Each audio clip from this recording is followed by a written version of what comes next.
Everything we do is going to be about winning. Okay, we're going to learn to do things the right way, and that's the only way we're going to do them. Because if it doesn't help us, we're not doing it, man. That's just as simple as it gets. Win the Super Bowl. That's I good. mean it too. You know, one of the things that the only reason you become a head coach in this league, in my opinion, is to win.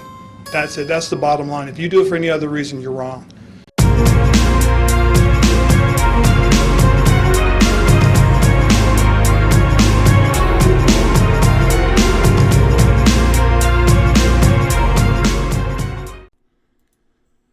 Hey, football fans, welcome to the Washington Command Center.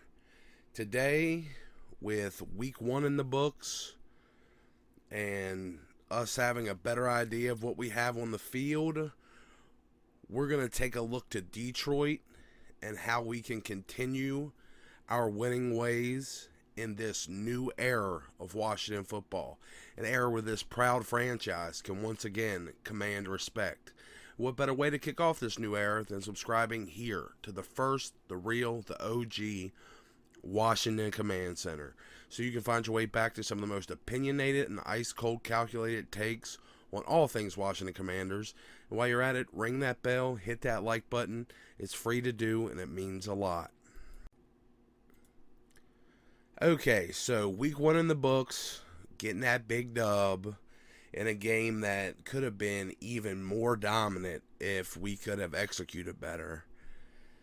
We go into week 2 against a Detroit team that's somehow, it was underrated coming into the season, but now overrated after a loss, especially since they got some very important players banged up.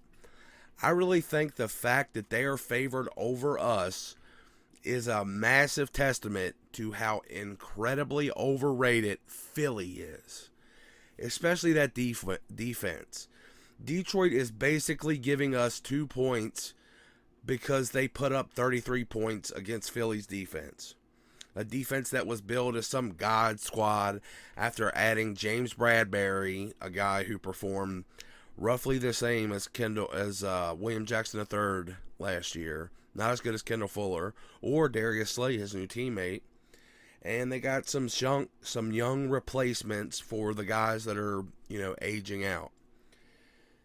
In that Detroit-Philly game, Philly faded hard late in the game and let Detroit get back in it. Neither team blew me away watching that game. I think both teams have a lot of talented players, but I don't think they're in the right spots. And I'm not buying into the hype for either. I said that the A.J. Brown trade would just eat up Devontae Smith's targets and not give them some kind of crazy dynamic passing game because Hurts isn't that guy. And after week 1, it's looking that way. Yeah, A.J.'s an upgrade at wide receiver 1, and they might end up with 1,100 yards passing this year, but it's going to be at the expense of the 900 that Smith got last year. Not in addition to it. It's going to knock his numbers down way lower, and I don't think it's going to balance out. And this past week, I think that was the biggest factor with Smith not getting the ball, not some year 3 leap for Okudah. I think just the fact that Jalen Hurts he's not a good enough passer to have multiple options. Sorry. And so bringing it all back here to Detroit, these betting odds, they've got the Lions fans talking silly. As much as I hate to be the guy to burst the bubble of a fan base even more battered than ours, they just don't have the guys to stop us. I honestly think last week is as bad as we are going to look all year. You can buy into that idiotic Pat McAfee, Carson Wentz narrative all you want and pretend that Carson is some kind of Fitz-tragic type roller coaster. But he's not. And the stats show it. Yes, Carson takes risks when needed, but they're calculated. It's usually his guy or nobody type of thing. And sometimes those are ugly, but it's not reckless.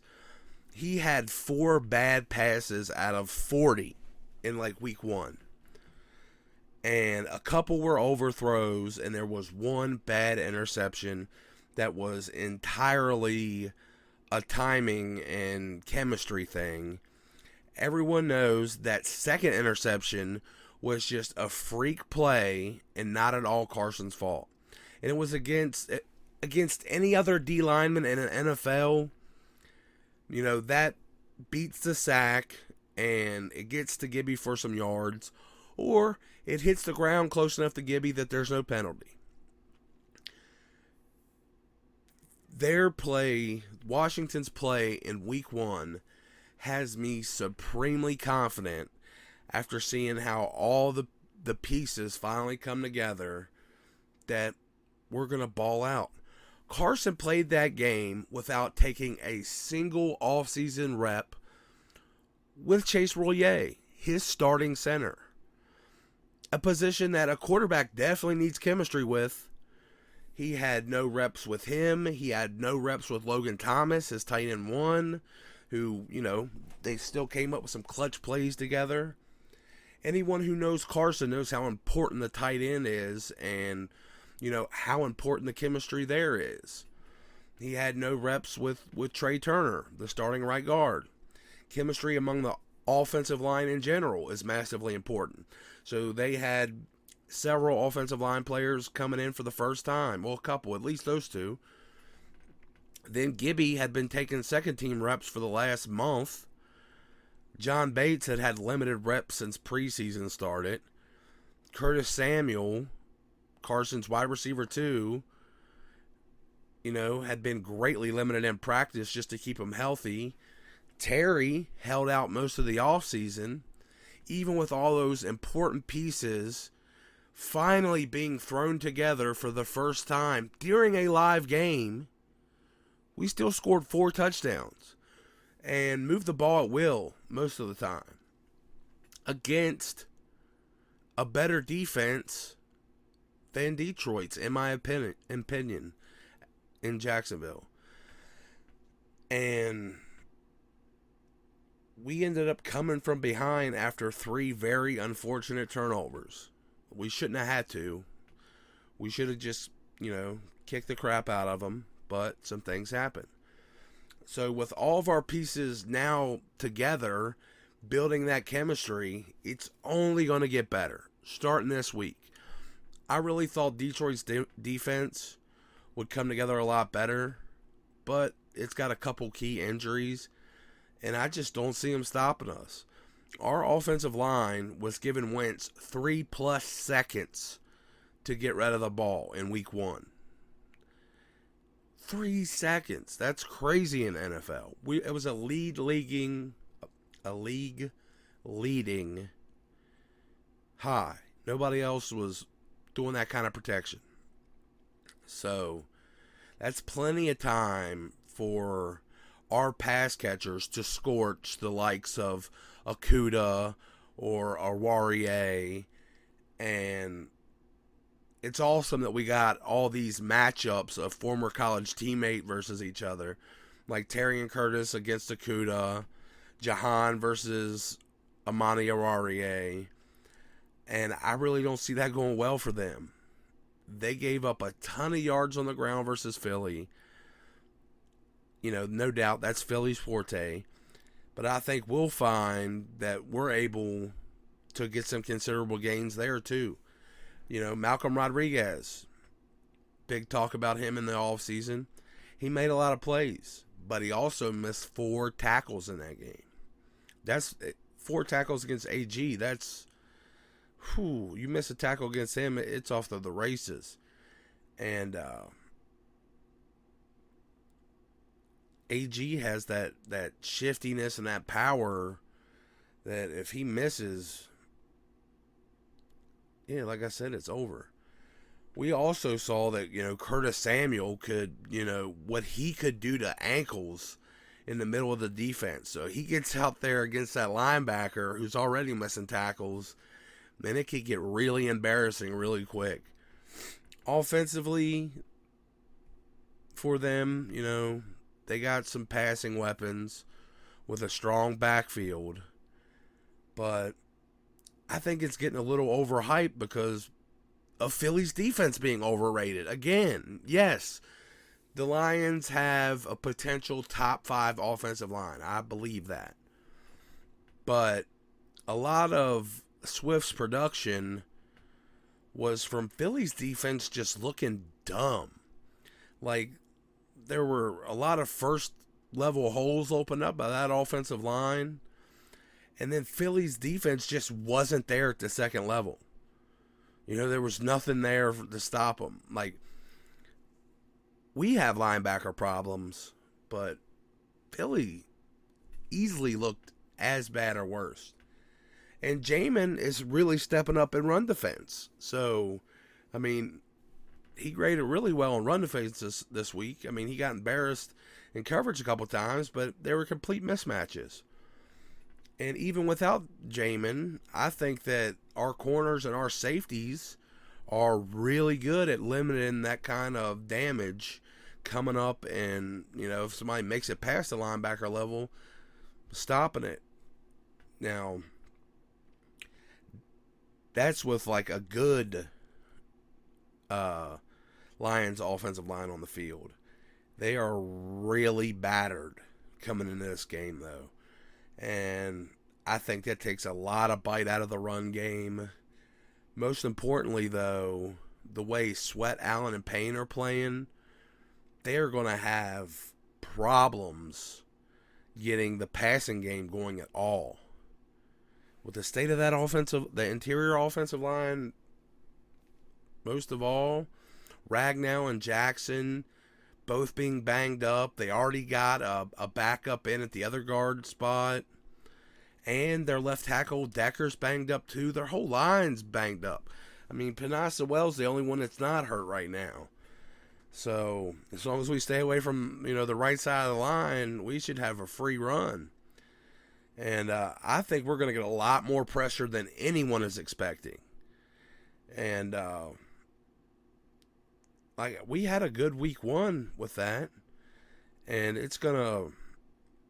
I think we're going to be able to move guys around and really take advantage of all the other banged up players.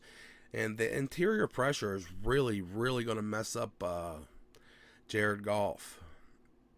And I think even after a bad week 1, I think Kendall Fuller is a good matchup to eclipse the sun god, Amon-Ra St. Brown. Jamin Davis can redeem himself matching up against Hawkinson. I think he's a good matchup for him. And like I said, he had some bad matchups with Kirk, who's a speedy slot guy, but Hawkinson is much more Jamin speed. Actually slower. But I think Jamin will be able to cover him if needed. If Curl is back, we're in even better shape there against St. Brown and Hawkinson. And then, William Jackson III and Defoe can just sandwich DJ Chark and make sure he doesn't get cute. Payne and Allen are going to keep Goff off his spot. Sweat's going to eventually get, he's going to get his over a banged up Decker. And the defense is going to look worlds better also because of all this. I think we can make them resort to basically just committing to the run game because not being able to get the ball out quick enough to the point that we can pretty badly outpace them.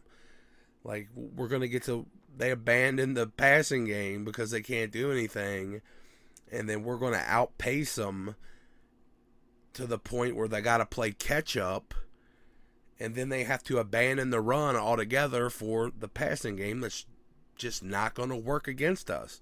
Then we can really put the hammer down and bring out that 2019 Jared Goff. Force some mistakes and show, who the best quarterback in that draft was. Dak can make that claim when he finishes top 3 in MVP votes or makes it to a Super Bowl. I know everybody wants to say Dak's the best guy out of that draft. He's definitely had the most to work with. Followed second by Jared Goff. But somehow Carson has been the one closest to being an MVP. But, you wouldn't know that by how everybody talks about Carson and all the media stuff. But to bring it all home, I think Vegas is giving away money right now, which they don't do very often. But they are here with having us as the underdogs. I'm confident that we will be moving to 2-0 for the first time since 2011. And honestly, I don't think it'll be close with the current state of the Lions team. I got the defense stepping up big, holding the offense to under 3 touchdowns, and our offense getting to even more of a rhythm and hanging 42 points on Detroit. With Carson doing something that no Washington quarterback has done since November 10th, 1991, when Mark Rippon dropped 6 TDs on the Atlanta Falcons.